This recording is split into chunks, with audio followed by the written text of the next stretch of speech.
الحمد لله وحده والصلاة والسلام على من لا نبي بعده أما بعد فأعوذ بالله من الشيطان الرجيم بسم الله الرحمن الرحيم ولقد نصركم الله ببدر وأنتم أذلة فاتقوا الله لعلكم تشكرون صدق الله العظيم. میرے دینی بھائیوں، عزیزوں، دوستوں اور بزرگوں، جنگ بدر اور یوم البدر، اسے اللہ پاک نے قرآن میں ایک اور نام بھی دیا ہے جسے یوم الفرقان کہتے ہیں، فرق کرنے والا دن، جس دن حق اور باطل کے درمیان میں فرق ہوا اللہ نے حق کو غالب کر کے بتایا.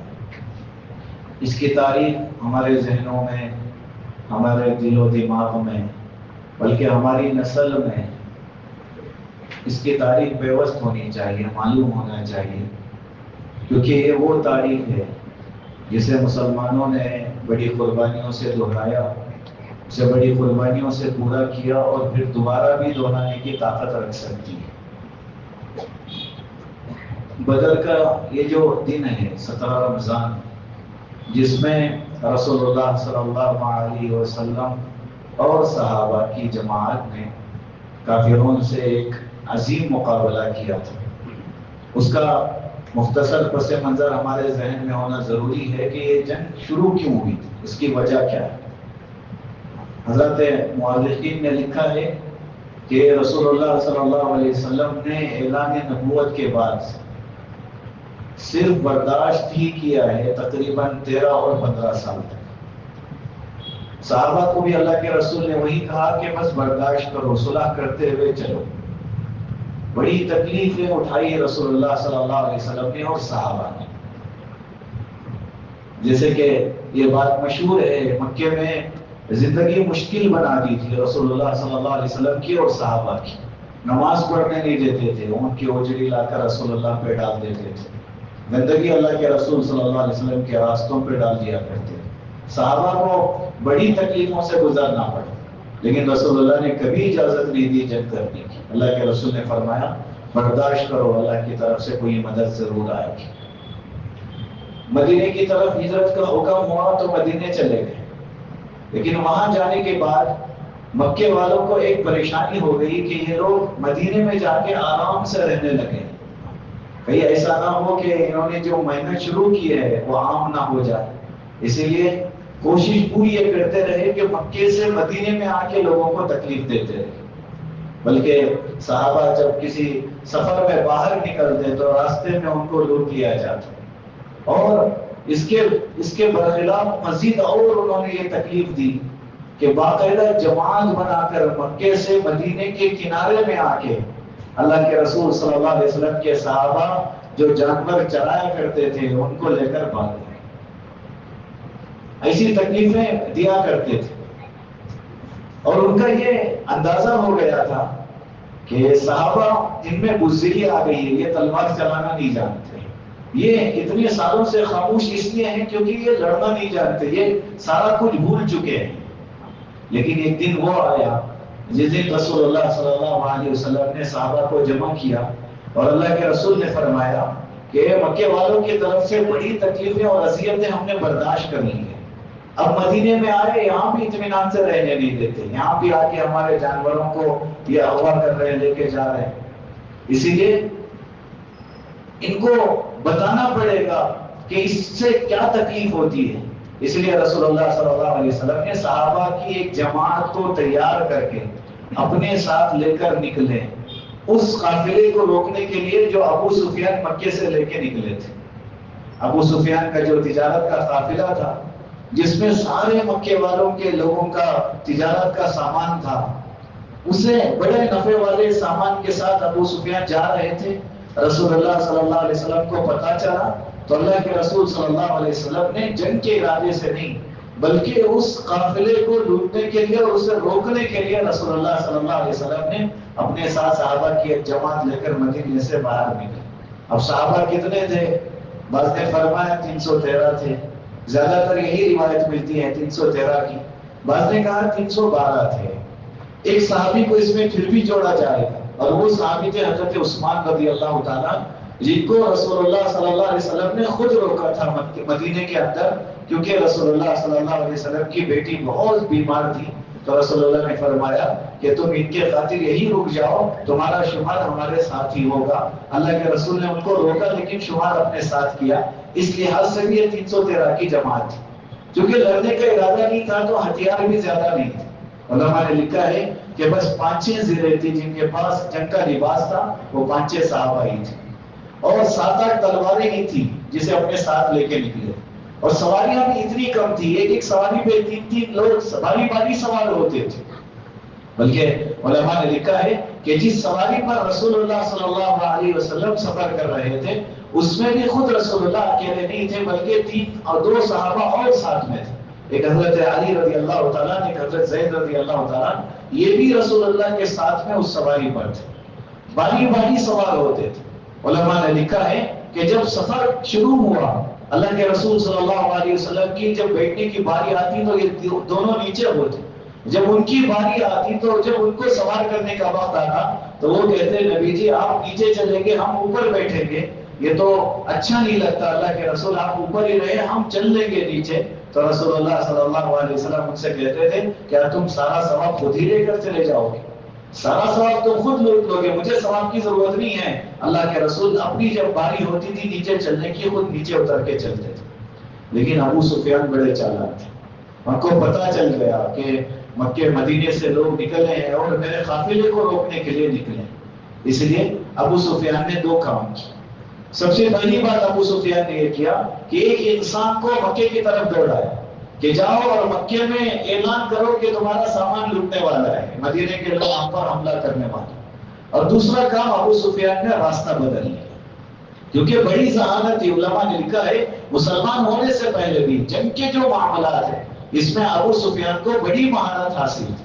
علماء نے لکھا ہے کہ ابو سفیان جب جا رہے تھے ایک جگہ پہ انہوں نے رکا، اللہ کے رسول نے معلوم کرنے کے لیے 2 صحابہ کو بھیجا کہ جاؤ دیکھو ابو سفیان آج رات کہاں قیام کرنے والے ہیں۔ ابو سفیان جس بستی میں آنے والے تھے صحابہ وہاں پہنچے، پانی پلانے کے لیے اپنے گھوڑوں کو کنویں کے پاس لے کے گئے تو وہاں کی عورتیں بات کر رہی تھی کہ آج ابو سفیان ہمارے اس بستی میں رکنے والے ہیں، ہم نے یہ سنا ہے کہ ابو سفیان آج یہاں آنے والے ہیں۔ صحابہ یہ سن کے واپس آ گئے۔ ابو سفیان جب وہاں پہنچے تو انہوں نے پانی پینے کے لیے اپنے جانور کو جب لے کر گئے، علماء نے لکھا ہے کہ اس کنویں کے پاس گوبر پڑا ہوا تھا۔ ابو سفیان نے اس گوبر کو اٹھایا، اپنے ناک کے قریب لے کر گئے، پھر اپنے قافلے سے فرمایا کہ یہاں سے فوراً نکلنا ہوگا۔ لوگوں نے کہا کہ ہم بڑے تھکے ہوئے ہیں اور یہاں آ کے رکنا پڑ رہا ہے، تم کہتے ہو یہاں سے نکلو، کیا بات ہے؟ تو ابو سفیان نے یہ بات کہی تھی کہ اس گوبر میں مدینے کے کھجور کی گٹلیوں کی خوشبو آ رہی ہے، ضرور محمد کے ساتھی یہاں پہنچے ہیں اور انہوں نے یہ خبر لی ہے کہ ہم کہاں رکنے والے ہیں، ہمارا قافلہ لٹ جائے گا، ہمیں یہاں سے نکلنا پڑے گا۔ ابو سفیان وہاں سے نکل گئے، لیکن مکے میں جس انسان کو خبر دینے کے لیے دوڑایا تھا اس وقت میں یہ حالت ہوتی تھی کہ جو انسان جاتا ہے وہ لوگوں کو جمع کرنے کے لیے اپنے جس جانور میں وہ سفر کرتا ہے اس کے کان کاٹ دیتا تھا، کیونکہ جانور چیخنے لگتا تھا تو اس انسان نے اپنے جانور کے کان کاٹ دیے تو وہ جانور چیخنے لگا تو سب جمع ہو گئے۔ اس نے کہا کہ محمد کے ساتھی ہم پر حملہ کرنے والے ہیں، تمہارا سارا سامان لٹ جائے گا۔ تب ابو جہل نے 1000 آدمیوں کو جمع کیا، سارے سب کے پاس ہتھیار تھے، سب کے پاس سواری تھی، پورے ہتھیار سے لیس یہ لشکر اپنے قافلے کو روکنے کے لیے نکلا تھا، اپنے قافلے کو بچانے کے لیے نکلا تھا۔ لیکن ابو سفیان راستہ بدل کے دوسری طرف سے امن میں آ گئے، حفاظت میں آ گئے۔ جب ان کو اطمینان ہو گیا کہ اب محمد کے ساتھی مجھے نہیں پکڑ سکتے، تب انہوں نے پھر اپنے ایک ساتھی کو دوڑایا کہ جاؤ اب جا کے مکے والوں کو بتا دو کہ فکر کرنے کی ضرورت نہیں ہے، واپس چلے جاؤ، ہمارا سارا سامان حفاظت میں۔ جب اس نے جا کے بتایا تب ابو جہل نے کہا کہ نہیں، اب جب نکل گئے ہیں تو کام تمام کر کے واپس آئیں گے۔ 1000 کا لشکر ہے، وہ کتنے نکلے ہوں گے، بڑے مختصر ہوں گے، ہم جائیں گے ان کا صفایا کر کے واپس آ جائیں گے، آج اسلام کا حصہ ختم کر کے ہی واپس آئیں گے۔ رسول اللہ صلی اللہ علیہ وسلم کو خبر پہنچی کہ ابو سفیان حفاظت سے راستہ بدل کے نکل گئے ہیں، لیکن ابو جہل 1000 لوگوں کا لشکر لے کے آ رہا ہے اور وہ جنگ کے ارادے سے ہی آ رہا ہے۔ تب رسول اللہ صلی اللہ علیہ وسلم نے صحابہ کو جمع کیا، کیونکہ جنگ کا ارادہ نہیں تھا، اس لیے رسول اللہ صلی اللہ علیہ وسلم نے صحابہ کے سامنے مشورہ رکھا کہ اب ہم کریں تو کیا کریں. اللہ کے رسول کا یہ جو مشورہ ہے، اس کی جو کیفیت ہے نا، یہ واقعی بڑی ہمت والا اس وقت کا منظر تھا جب صحابہ، حالانکہ وہ ارادے سے بھی نہیں نکلے ہیں، جنگ کرنے کے ارادے میں بھی نہیں ہے، لیکن رسول اللہ نے فرمایا کہ دیکھو ہمارے جنگ کا ارادہ نہیں ہے، ابو جہل سارے لشکر کو لے کے آ رہا ہے اور وہ جنگ کے ارادے سے آ رہا ہے، ہم کیا کریں؟ حضرت ابو بکر صدیق رضی اللہ تعالیٰ کھڑے ہو کر کہنے لگے رسول اللہ بڑا برداشت کر لیا ہے، اب آپ جنگ کی اجازت دے دیں، ہم بھی لڑنا چاہتے ہیں. حضرت عمر رضی اللہ تعالیٰ کھڑے ہو گئے، کہا رسول اللہ اب تو موقع مل ہی گیا ہے، اب تو لڑکے ہی جائیں گے، ہم بھی ارادہ کر لیں گے جنگ کرنے. حضرت علی رضی اللہ تعالیٰ کھڑے ہو گئے، کہا رسول اللہ تلواریں زنگ لگ رہی ہیں، اب تو ارادہ دے دو، اب تو آپ ہمیں اجازت دے دو، اسے ہم بھی چلانا چاہتے ہیں. لیکن رسول اللہ صحابہ کی طرف دیکھ رہے تھے. یہ بار بار جو صحابہ کھڑے ہو رہے تھے یہ سارے مکے کے صحابہ تھے، یہ مہاجر صحابہ تھے. اللہ کے رسول صلی اللہ علیہ وسلم انصار صحابہ کی رائے لینا چاہتے تھے، مدینے کے صحابہ کی. تو وہ جو انصار صحابہ وہاں بیٹھے تھے وہ سمجھ گئے کہ رسول اللہ ہماری رائے لینا چاہتے ہیں. تو سب سے پہلے حضرت مقداد ابن الاسود رضی اللہ تعالیٰ کھڑے ہو گئے، حضرت مقداد رضی اللہ تعالیٰ، اور انہوں نے فوراً رسول اللہ سے فرمایا کہ نبی جی ہم یہ سوچ دیکھ رہے ہیں کہ آپ ہماری رائے لینا چاہتے ہیں. رسول اللہ نے فرمایا ہاں اپنی رائے پیش کرو. انہوں نے کہا رسول اللہ آپ کہیں تو زمین میں لڑیں گے، آپ کہیں تو سمندر میں بھی لڑیں گے، پانی کا بھی ہم خیال نہیں کریں گے، آپ جہاں بولیں گے وہاں لڑیں گے. اور اللہ کے رسول آپ اشارہ کرو ہم کود جائیں گے، ہمیں اپنی جانوں کی پرواہ بھی نہیں کریں گے. لیکن رسول اللہ ہم موسیٰ کی قوم کی طرح نہیں ہیں، ہم آپ کے امتی ہیں. بنی اسرائیل نے کہا تھا کہ موسیٰ تم اور تمہارا رب جا کے لڑو، ہم بیٹھ کے دیکھیں گے. لیکن ہم یہ کہیں گے کہ رسول اللہ جب تک ہماری جان ہے کوئی کافر آپ تک پہنچ بھی نہیں پائے گا. ایک اور صحابی کھڑے ہو گئے، حضرت سعد بن عبادہ رضی اللہ تعالیٰ، انہوں نے رسول اللہ صلی اللہ علیہ وسلم سے فرمایا کہ نبی جی ہمیں لڑنا کس سے ہے؟ اللہ کے رسول نے فرمایا قریش سے، وہ جو مکے کے لوگ آ رہے ہیں ان سے لڑنا ہے. انہوں نے کہا رسول اللہ یہ تو نظر آ رہے ہیں ان سے لڑیں گے ہی، اگر کوئی ایسی مخلوق ہے جو ہمیں نظر بھی نہیں آئے گی آپ کہیں گے ان سے لڑنا ہے، ہم جب بھی لڑیں گے. وہ نظر بھی نہ آتے ہو پھر بھی ہم تلوار چلائیں گے، آپ یہ نہ سوچیں کہ ہم آپ کو چھوڑ دیں گے. اللہ کے رسول صلی اللہ علیہ وسلم نے فرمایا اب کوئی ہمیں آنا نہیں سکتا. اللہ کے رسول صلی اللہ علیہ وسلم پھر اپنے لشکر کو لے کر نکلے. لیکن اس درمیان میں اپنے اس بدر کے مقام پر پہنچنے میں تھوڑی سی تاخیر ہوئی تو کافر پہلے پہنچ گئے. انہوں نے ہر وہ جگہ پکڑ لی جہاں پانی کی سہولت تھی، کنواں تھا، ساری جگہ انہوں نے پکڑ لی. مسلمانوں کے حصے میں جو جگہ آئی تھی وہ ریتیلی زمین تھی، پانی بھی وہاں موجود نہیں تھا، شدت کی گرمی تھی، رمضان کا مہینہ تھا. صحابہ خود روزے کی حالت میں تھے، رسول اللہ صلی اللہ علیہ وسلم خود روزے کی حالت میں، بلکہ اللہ کے بعض روایتوں میں ملتا ہے نبی نے فرمایا کہ روزہ کھول لو، اتنی شدت کی گرمی تھی. اللہ کے رسول صلی اللہ علیہ وسلم اور صحابہ نے دعا کی اللہ سے کہ اللہ بڑی شدت کی گرمی، اور سامنے جو لشکر تھا وہ دیکھ کے مذاق اڑا رہا تھا کہ ہزار اور پوروں کے پاس ہتھیار بھی ہیں، یہ خالی ہاتھ ہم سے لڑنے کے لیے آئے ہیں، آج تو ان کا فیصلہ ہو ہی جائے گا. اس لیے انہوں نے اپنے ساتھ گانے والیوں کو بھی لایا تھا، اپنے ساتھ شراب بھی لائی تھی، بلکہ ابو جہل نے اعلان کیا تھا کہ ہم میں سے ہر ایک روزانہ اونٹ ذبح کر کے سب کی دعوت کرے گا، ہم بڑے مزے سے ان کے اوپر فتح کر کے یہاں سے نکلیں گے. وہ اپنی طاقت کے بل بوتے پر آئے تھے، لیکن مسلمانوں نے جو قدم اٹھایا تھا وہ اللہ کی طاقت پر تھا. اللہ کے رسول صلی اللہ علیہ وسلم نے دیکھا مسلمانوں کے پاس پانی تک نہیں ہے، جانور بھی وہ پیاس سے شدت سے وہ بلکنے لگے ہیں. تب رسول اللہ صلی اللہ علیہ وسلم نے اور صحابہ نے اللہ سے دعا کی، اللہ تعالیٰ نے بارش برسائی. علماء نے لکھا ہے کہ بارش ایسے ہوئی رسول اللہ صلی اللہ علیہ وسلم نے صحابہ سے فرمایا کہ چھوٹے چھوٹے گڑھے بنا دو، پانی کو جمع کر لیا گیا، جانوروں نے بھی پانی پیا اور صحابہ کے لیے بھی پانی جمع ہو گیا. لیکن سامنے کی جو زمین تھی وہاں سے پانی خالی ہو گیا. ان کے پاس جو زمین تھی وہ سخت زمین تھی، ساری کیچڑ میں بدل گئی. علماء نے یہ بھی لکھا ہے کہ رات کا وقت تھا، دو کافر مکے کے جو لڑنے کے لیے آئے تھے وہ چھپ کے آ کے جہاں رسول اللہ کی جماعت رکی تھی وہاں سے پانی پی رہے تھے. اللہ کے رسول صلی اللہ علیہ وسلم سے صحابہ نے پوچھا رسول اللہ یہ دیکھو چھپ کے آ کے پانی پی رہے ہیں، آپ اجازت دے تو انہیں مار دیں؟ اللہ کے رسول نے فرمایا پانی پینے دو، دشمن ہوئے تو کیا ہوا، انسان تو ہے نا. ان کی ضرورت ہے پانی تو ان کو پینے دو، رسول اللہ صلی اللہ علیہ وسلم نے منع نہیں فرمایا۔ پھر اس میں علماء نے یہ لکھا ہے کہ ابو جہل نے جاسوس کو بھیجا کہ جا کر دیکھ کر آؤ کتنے لوگ ہیں، کتنی ہتھیار ہے، کیا تیاری ہے، جاسوس کو بھیجا۔ جاسوس آ کے دیکھ رہا ہے، واپس جا کے اس نے ابو جہل کو سنایا، ابو جہل شراب پی رہا تھا، جا کے اس نے سنایا کہ بس 313 لوگ ہیں، ان کے پاس صرف 8 ہی تلواریں ہیں، 5 زرہ ان کے پاس ہے، اور گھوڑے بھی بہت مختصر ہیں، بچے بھی اپنے ساتھ لائے ہیں۔ علماء نے لکھا ہے رسول اللہ صلی اللہ علیہ وسلم جب لشکر کو لے کے نکل رہے تھے تو چھوٹے بچے بھی اللہ کے رسول کے ساتھ آ گئے، بہت ساروں کو واپس کر دیا گیا، لیکن اس میں سے ایک صحابی جو چھوٹے تھے انہوں نے رسول اللہ سے فرمایا نبی جی مجھے آپ اپنے ساتھ لے کے چلیں۔ کہا تمہارے بھائی چل رہے ہیں تو واپس چلے جاؤ۔ انہوں نے کہا رسول اللہ، اپنے انگلیوں کے بل کھڑے ہو کے کہا کہ رسول اللہ میں بھی چلنا چاہتا ہوں، آپ ایک کو قبول کریں اور دوسرے کو واپس کر دیں تو میری ماں کہے گی کہ میرا بڑا بیٹا بڑا قابل نکلا، چھوٹا کچھ کام کریں سے واپس بھیج دیا گیا۔ اللہ کے رسول نے فرمایا نہیں تمہیں واپس جانا ہوگا۔ انہوں نے کہا رسول اللہ اب جو دیکھ رہے نا میرا بھائی بڑا ہے، باقی یہ بڑا ہے لیکن طاقت میں اس سے زیادہ ہوں۔ اللہ کے رسول طاقت میں اس سے زیادہ طاقتور ہوں۔ رسول اللہ نے فرمایا بتا کیسے چلے؟ انہوں نے کہا رسول اللہ جب ہم کشتی کرتے میں جیت جاتا۔ اللہ کے رسول نے فرمایا چلو شروع کرو۔ کشتی لڑائی گئی، دیکھ رہے ہیں جذبہ تھا یہ صحابہ کا۔ اس وقت میں جب کشتی سے پہلے جو دونوں آپس میں گلے ملتے ہیں نا تو چھوٹا بھائی جب گلے مل کے کہنے لگا کہ دیکھ تجھے نبی نے چنا ہے، جسے رسول اللہ ایک مرتبہ اپنے لشکر میں لے لیتے اسے واپس نہیں کرتے۔ میرا مسئلہ اٹکا ہوا ہے، آج اگر تو ہار جائے میں جیت جاؤں تو بھی اس جنگ میں چلے گا، میں بھی چلوں گا، مجھے بھی اس جنگ میں چلنے کا موقع مل جائے۔ لیکن میرے بھائیوں جا رہے تھے جنگ میں، یہ کھیلنے کودنے کے لیے نہیں ہے، یہ جنگ میں جانے کا جذبہ تھا صحابہ کے بچوں میں۔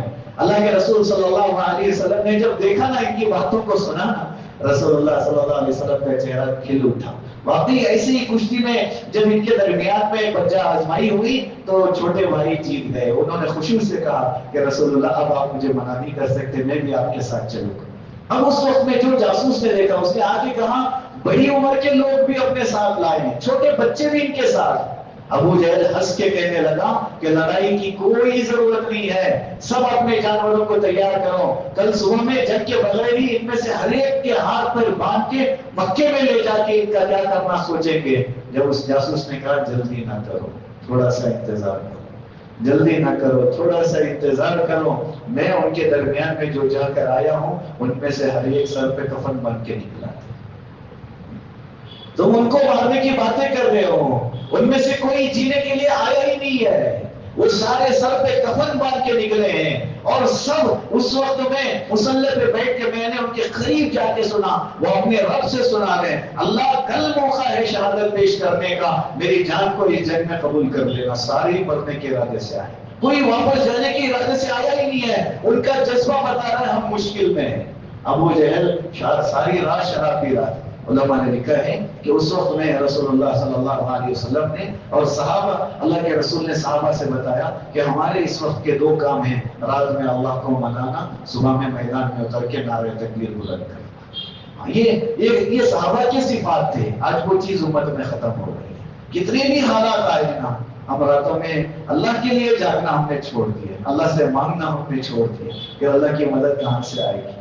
خالی تھے لیکن بھروسہ تھا اللہ سے مانگیں گے اللہ مدد کرے گا۔ آج سب کچھ ہوتے ہوئے بھی ہم نہتے ہیں کیونکہ اللہ کی مدد ہمارے سامنے نہیں ہے، ہمارے ساتھ نہیں۔ صحابہ نے ساری رات مانگی، بلکہ علماء لکھتے ہیں خود رسول اللہ صلی اللہ علیہ وسلم کے لیے جو جھوپڑی بنائی گئی تھی خیمہ، اس جگہ بھی اللہ کے رسول صلی اللہ علیہ وسلم رات میں رو رہے تھے۔ حضرت ابوبکر پہرا دینے کے لیے کھڑے تھے، حضرت علی رضی اللہ تعالیٰ کہتے سب سے بڑا مشکل تھا رسول اللہ کے خیمے کا پہرا دینا، کیونکہ دشمن سیدھے رسول اللہ پہ ہی حملہ کریں گے، پتہ نہیں رات میں بھی حملہ کر سکتے ہیں، کیونکہ اللہ کے رسول ختم ہو گئے نعوذ باللہ، پھر مسلمان ہار ہی جائیں گے، اس لیے ان کے خیمے کی حفاظت بہت ضروری تھی۔ نبی نے جب پوچھا نا کون ہے جو میری پہرا داری میں کھڑا ہوگا تو سب سے پہلے حضرت ابوبکر ہی کھڑے ہوئے، کہنے لگے رسول اللہ جب میں ہوں تو دوسروں کی کیا ضرورت ہے۔ اس لیے حضرت علی ہمیشہ کہا کرتے تھے صحابہ میں سب سے زیادہ طاقتور حضرت ابوبکر ہی تھے۔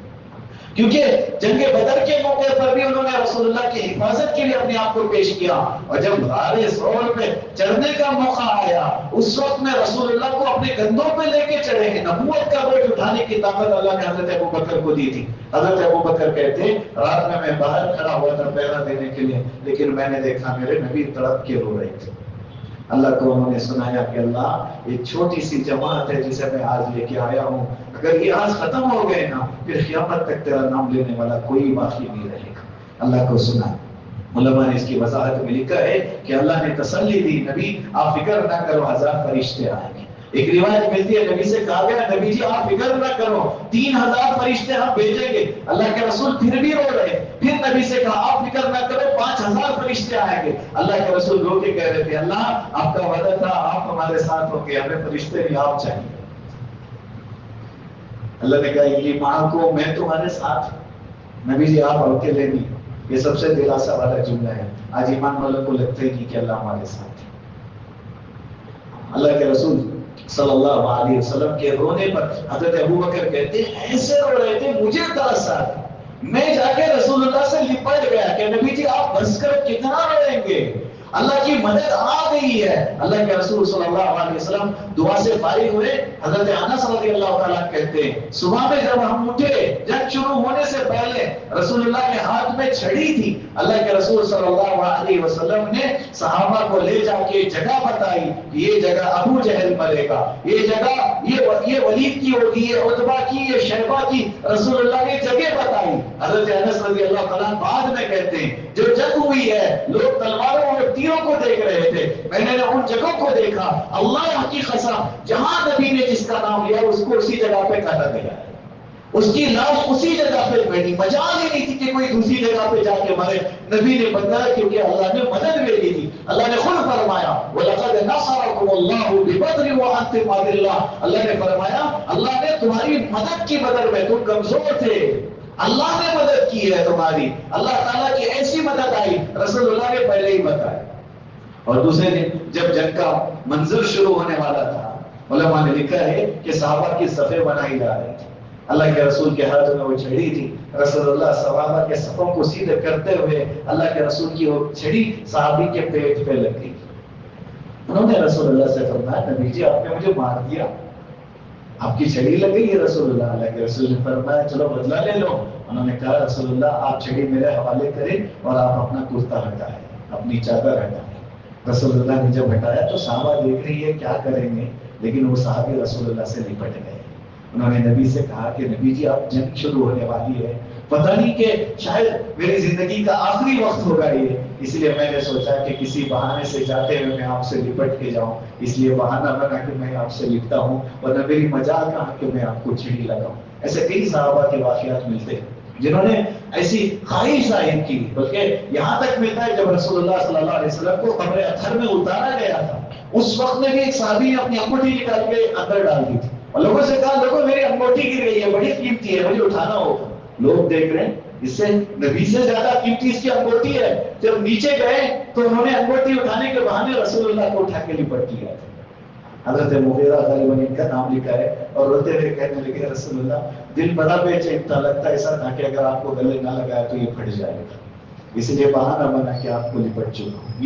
یہ صحابہ تھے، مرنے کے جذبے کے ساتھ اترے تھے۔ رسول اللہ صلی اللہ علیہ وسلم نے جب صفیں تیار کی، علماء نے لکھا ہے کہ دشمن کی طرف سے 3 لوگ آئے تھے، ولید، عتبہ اور شیبہ، اور رسول اللہ صلی اللہ علیہ وسلم نے 3 انصار کو بھیجے، لیکن انہوں نے لڑنے سے منع کر دیا، کہا نہیں ہمارے برابر کے بھیجو، ہم ان سے لڑیں گے، بھلے ہماری برادری کے جو لوگ ہیں، مکے سے آئے ہوئے لوگ ہیں، ان کو بھیجو، پہلے ان سے ہم لڑیں گے۔ اللہ کے رسول صلی اللہ علیہ وسلم نے فرمایا حمزہ کہاں ہیں، اور ان کھڑے ہو گئے۔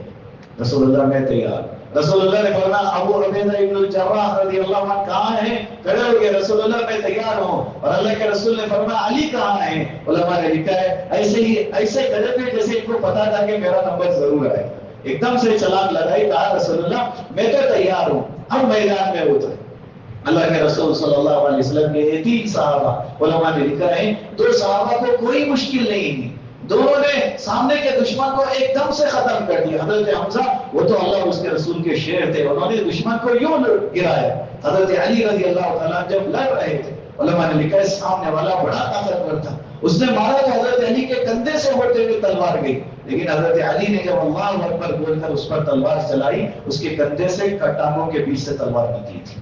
یہ حضرت علی رضی اللہ تعالیٰ کا وار تھا۔ لیکن حضرت ابو عبیدہ یہ تھوڑے مشکل میں نظر آئے، یہ زخمی بھی ہو گئے، نیچے بھی گر گئے۔ حضرت علی نے جب دیکھا تو خود دوبارہ حضرت علی رضی اللہ تعالیٰ میدان میں گئے اور جا کے اس دشمن کو ختم کیا، اور حضرت ابو عبیدہ کو اپنے ساتھ لے کے واپس آئے اور رسول اللہ کے سامنے لا کے ڈالتے ہوئے کہا کہ نبی جی آپ کے دشمن کو ختم کیا اور آپ کے غلام کو بچا لیا۔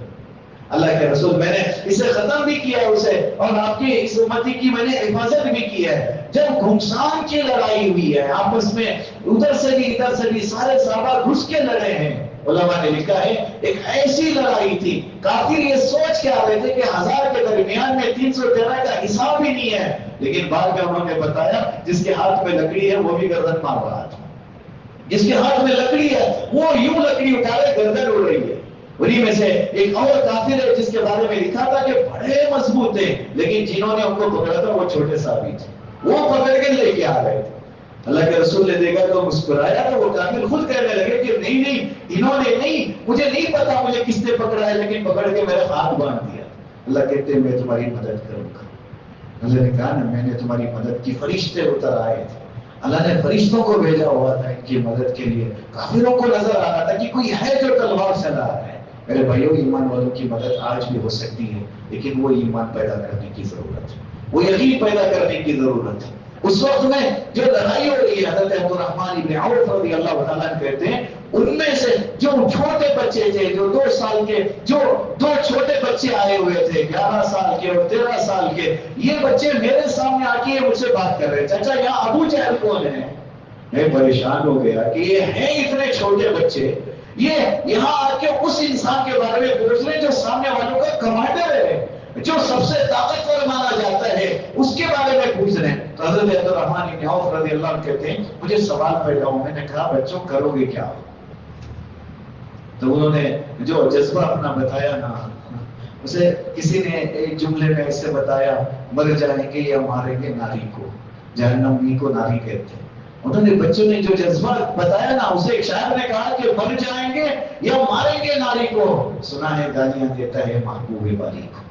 وہ میرے نبی کو ہم نے سنا بڑی تکلیف دی ہے اس میں، آج 2 ہی فیصلے ہوں گے، یا تو ہم مریں گے یا تو وہ مرے۔ حضرت عبد الرحمن بن عوف کہتے بچے چھوٹے تھے لیکن جذبہ بہت بڑا تھا، اسی لیے میں نے دکھایا کہ وہ دیکھو وہ ابو جہل ہے جو 2 تلواریں لے کے نکلا ہے، وہ دیکھو جو زرے پہنا ہوا ہے، وہ تیزی سے جو دوڑ رہا ہے، لیکن کہتے ابھی نیچے امید میں نے کی تھی بچے کود کے بھاگ رہے ہیں، دوڑتے ہوئے جا رہے ہیں۔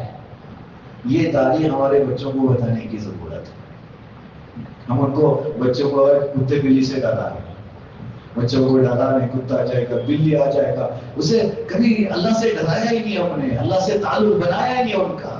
2 بچے میدان جہاد میں ہیں اور سب سے طاقتور انسان کی طرف دوڑ رہے ہیں اور گئے بھی اس کے قریب، اور جا کے اس میں سے ایک کے بارے میں لکھا ہے جو چھوٹے تھے ان کی تلوار ان سے بھی بڑی تھی، وہ نیچے ادھر ادھر لے کے دوڑ رہے، کبھی اٹھا رہے کبھی یہ کر رہے ہیں۔ اب وہ جو ابو جہل اوپر بیٹھا ہے یہ تو نیچے ہیں، اس لیے ترتیب بنا کے ایک نے گھوڑے کی ٹانگ پہ وار کیا، گھوڑا نیچے گیا تو دوسرے نے ابو جہل پہ وار کیا، کیونکہ بچے تھے وار آدھا لگا تھا، ابو جہل نے پلٹ کے وار کیا تو ایک بچے کا ہاتھ زخمی ہو گیا، وہ ابو جہل کی چیخیں نکل گئی کہ ساری زندگی جو سردار تھا آج بچوں کے ہاتھ میں مارا گیا، اسے مارنے والے بھی بچے ہیں۔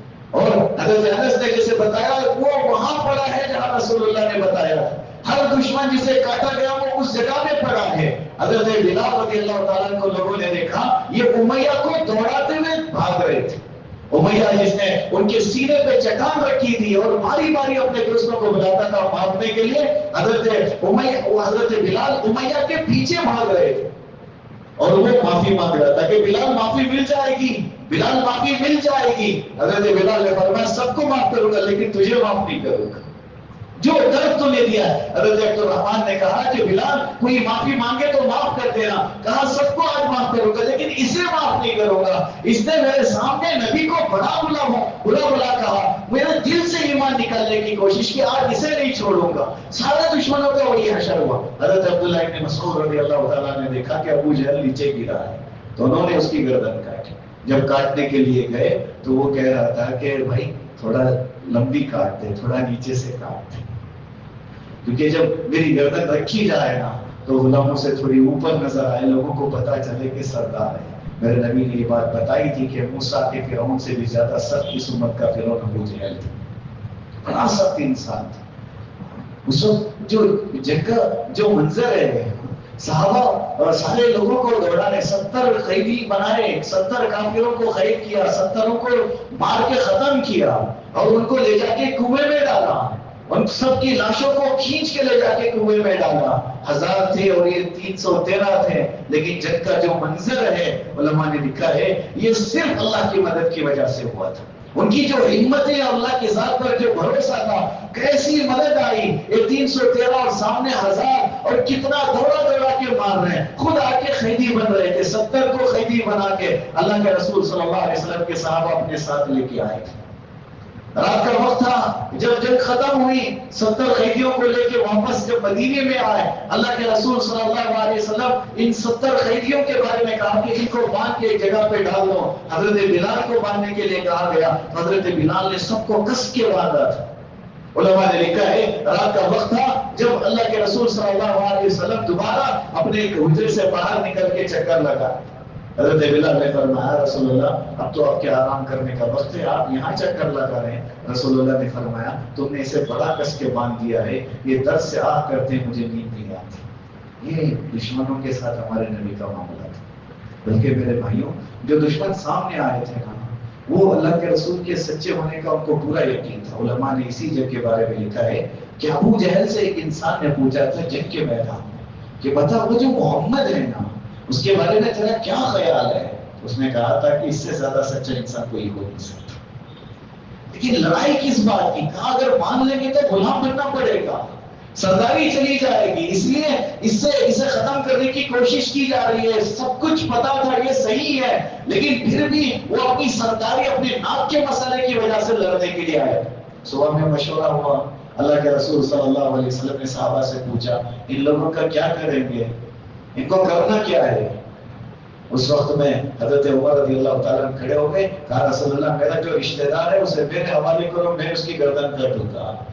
جو جس کا رشتہ دار ہے حضرت ابو بکر کے رشتہ دار کو ان کے حوالے کرو، علی کے رشتہ داروں کو ان کے حوالے کرو.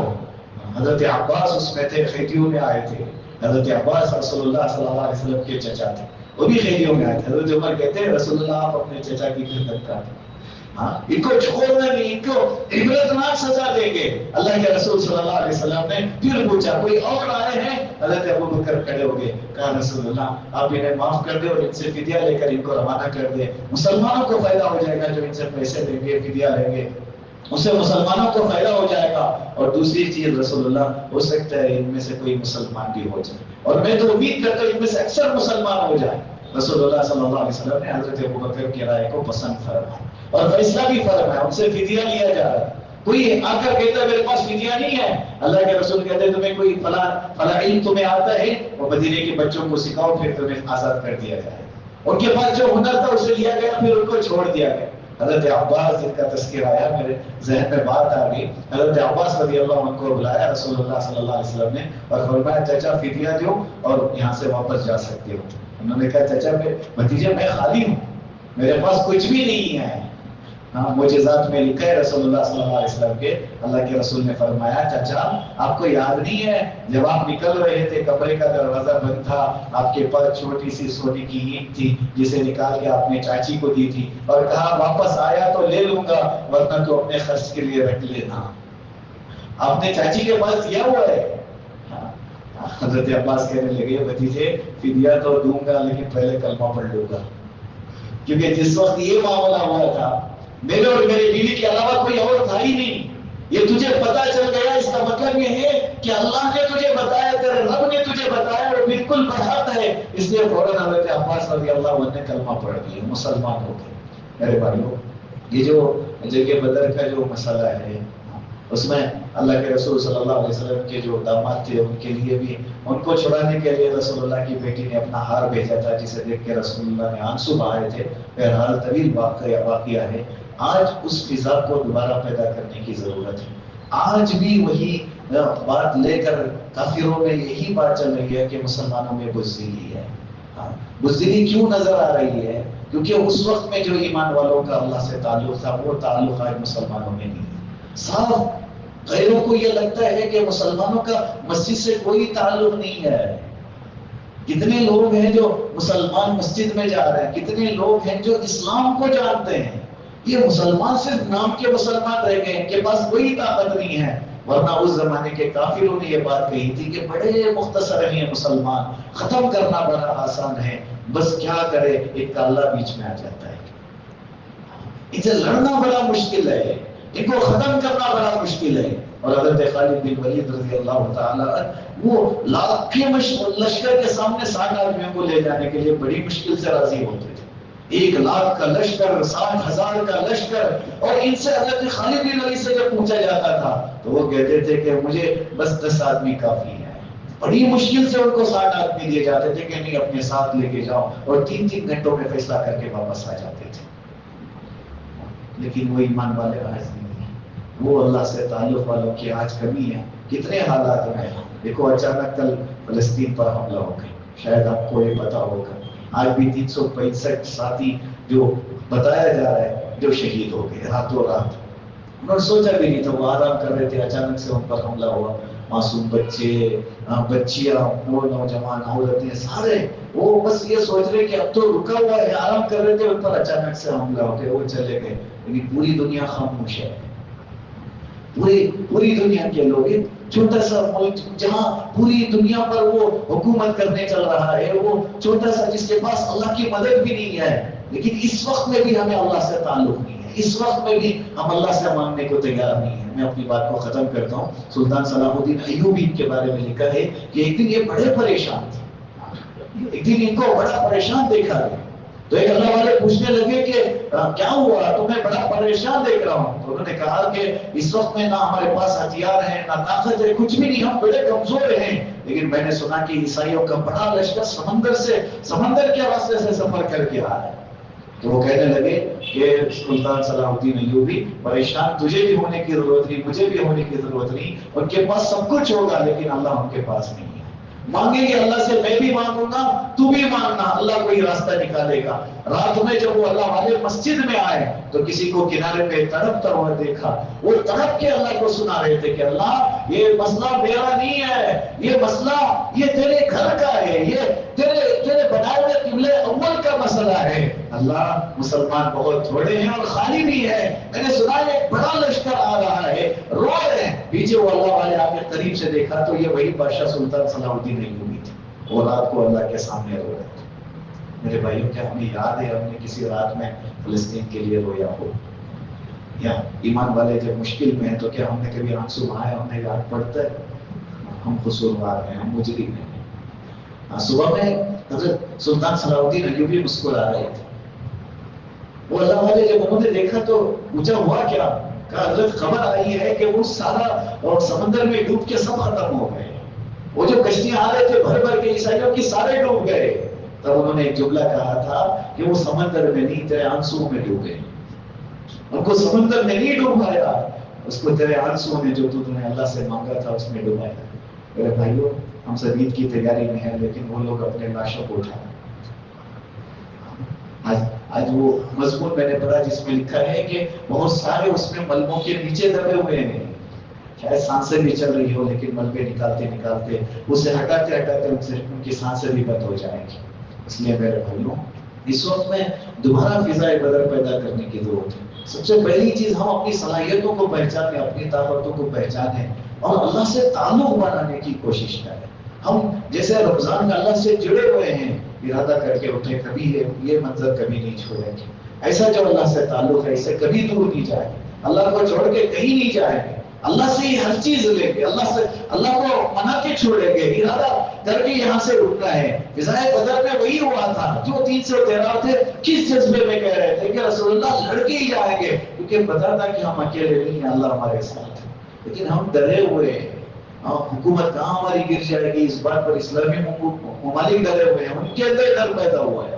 کوئی ان کے بارے میں بولنے ڈر رہا ہے کہ کہیں ہمارے اوپر وہ حملہ نہ ہو جائے. ڈر کے بارے سارے خاموش بیٹھے ہیں کیونکہ یقین ختم ہو گیا. اس لیے میرے بھائیوں فضائے بدر کو پیدا کرنے کے لیے اس تاریخ کا جاننا بھی ضروری تھا. یہ وہ جنگ ہے جس کے بارے میں آج بھی علماء نے لکھا ہے کہ کافر کو اس کے بارے میں سوچ کر ہی ڈر لگ جاتا ہے. آج بھی جو کافر تاریخ پڑھتے ہیں ان کو ڈر اس بات کا ہے کہ یہ تاریخ دوبارہ مسلمان دہرا سکتے ہیں. ان کے اندر وہ جذبہ ضرور ہے. جب ان میں تکبیر پکاری جائے گی, جب یہ اللہ اکبر کے صدائیں لگائیں گے, پھر ان کے اندر سے ایک ایسا جذبہ باہر نکلے گا, وہ جذبہ کافروں کے سارے جذبوں کو ختم کر کے چھوڑ دے گا. جتنی بھی ہتھیار میں لیس ہو, جتنی بھی طاقتور ہو, لیکن جب ہم اللہ کے لیے نکل پڑیں گے, اللہ کی مدد ہمارے ساتھ ہوگی. اللہ سے دعا ہے اللہ تعالیٰ ہمیں صحابہ جیسا سچا پکا ایمان حاصل کرنے کے اللہ ہمیں توفیق نصیب فرمائے.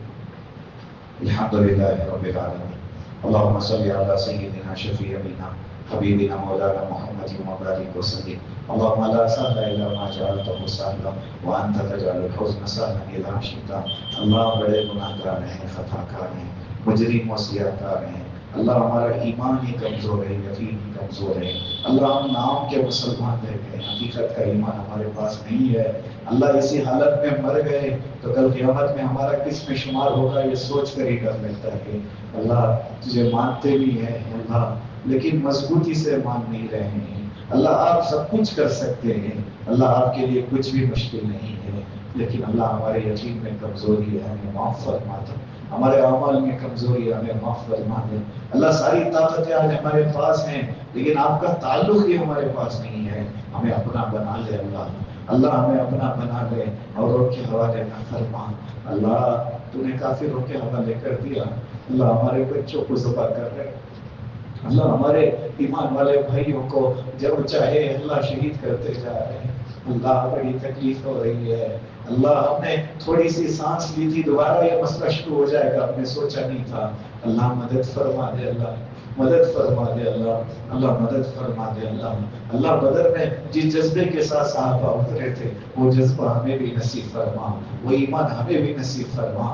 اللہ آج اس زمانے کے مقابلے میں آج بھی ویسے ہی حالات ہیں, کافر ایمان والوں کا بھی مذاق اڑا رہے ہیں, خود ایمان کا مذاق بھی اڑا رہے ہیں. اللہ کبھی تو تیرا بھی مذاق اڑاتے ہیں, اللہ تیرے نبی کا مذاق اڑاتے ہیں, ازواج مطہرات کا مذاق اڑاتے ہیں. اللہ جیسے چاہے ہمارے مسجدوں کو ختم کرنے کی کوشش کر رہے ہیں. آج بھی ہمارے ملک میں بہت ساری مسجدیں ہیں جن کو ختم کرنے کی سازشیں رچی جا رہی ہے. اللہ ہماری مدد فرما دے, اللہ ہماری مدد فرما دے. ہم نے تجھے بڑا ناراض کر لیا, ہمیں معاف فرما دے. اللہ سچا پکا ایمان نصیب فرما. ہماری دنیاوی اخروی ضرورتوں کو اپنے خزانے غیب سے پوری فرما. ہمیں اخلاص نصیب فرما, عمل والی زندگی نصیب فرما. ہماری دعاؤں کو اپنے فضل سے قبول فرما. جزا اللہ عنا محمد صلی اللہ علیہ وسلم. سبحان ربک رب العزة عما یصفون وسلام علی المرسلین والحمد للہ.